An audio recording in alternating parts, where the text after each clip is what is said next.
An official handover ceremony took place in Seoul today of the remains of 15 South Koreans and 2 Americans who were killed during the Korean War more than 60 years ago. As our Kim Mok-yeon reports, the repatriation of South Korean soldiers killed while fighting in the north is relatively rare. At a ceremony held inside the U.S. Forces Korea's Yongsan garrison in central Seoul, the remains of 15 South Korean and 2 American soldiers who were killed in North Korean territory during the Korean War have finally returned to their respective home countries after more than 6 decades.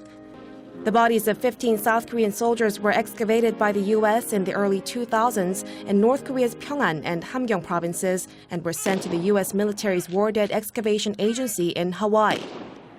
South Korea found the U.S. troops' remains late last year near the South's Piksuk Mountain, just below the demilitarized demarcation line, where a fierce battle took place during the war. Seoul's Defense Minister Hamgyeong said that Korean citizens will never forget the courageous acts of the late veterans and promised to continue to search for the remains of those still missing. Still, some 120,000 South Korean veterans and 8,000 U.S. soldiers remain unaccounted for after the war. It is the country's duty to find and pay tribute to those who sacrificed their lives for the nation. The South Korean government will make utmost efforts to find the very last veteran lost in the Korean War. General Curtis Scaparotti, the commander of the U.S. Forces Korea and who organized the event, said that South Korea was able to come this far because of the soldiers' ultimate sacrifice and perseverance.